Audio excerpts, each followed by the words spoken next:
This is Lou Dobbs Tonight. News, debate, and opinion. Here again, Mr. Independent, Lou Dobbs. Welcome back. The federal government is conducting an inquiry into one of the nation's largest immigration law firms.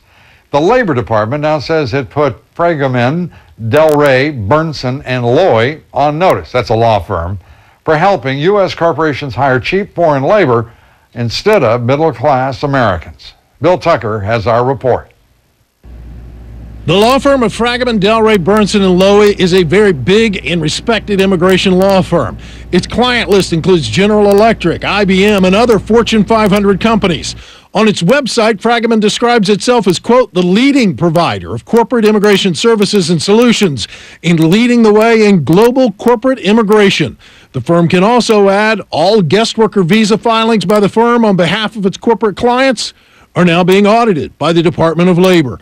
Labor making this announcement, quote, the department has information indicating that at least in some cases, the firm improperly instructed clients who filed permanent labor certification applications to contact their attorney before hiring apparently qualified U.S. workers.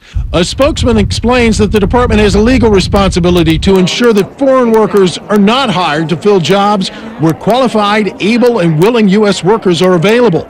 What prompted the audit was concern that the law firm was improperly involving itself in hiring decisions. The law firm declined comment, but network engineer David Huber is commenting. He answered this ad in a Chicago newspaper for a job with a software company last year. The ad didn't put him in touch with the company. It put him in touch with Fragomen. I find it really strange that somebody who worked at an immigration law firm would be the attention-to person in a newspaper ad placed by a high-tech internet company. Huber was not offered a job.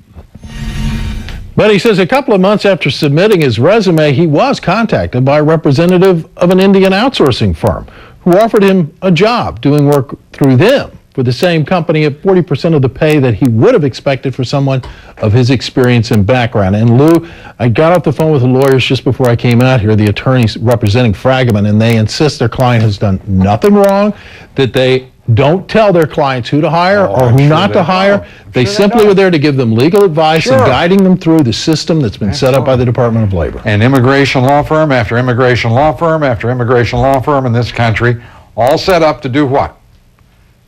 To guide them through the system that the Department of Labor has set up. You know, what a bunch of little beauties they are, too.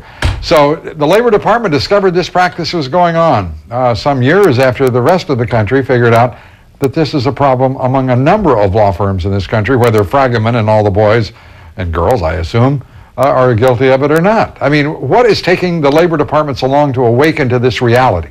I don't know, Lou. I did speak with the Labor Department, and they are saying, by the way, this doesn't mean they did anything wrong. We're just auditing them. We're looking to see what they're doing because we think they might be doing something wrong here. Right, but the lawyers for the lawyers say they're not doing anything wrong. Well, the lawyers for the lawyers say we're good. It's good when you've got the lawyers for the lawyers telling us we have a lot of going. lawyers here, Lou. Unbelievable. How about just doing the right thing? Forget about the lawful thing. How about doing the right thing? It would help even a lot of law firms who are representing law firms. Thank you, Bill Tucker. Well, the H-1B visa program is one of at least 10 guest worker programs in this country. I know you're thinking George Bush wants a guest worker program. No one apparently has ever had the guts to tell him there are currently 10 guest worker programs administered by the U.S. government. There is a limit of 65,000 regular H-1B visas offered each year. An additional 20,000 visas are set aside for high technology workers with advanced degrees, bringing the total number of H-1B visas to 85,000. However, there is a truth that goes beyond the number. The number of H-1B visas approved is actually much higher. The H-1B program is meant to bring, quote, the brightest and the best foreign workers into this country. But only 11% of those visas go to highly skilled workers.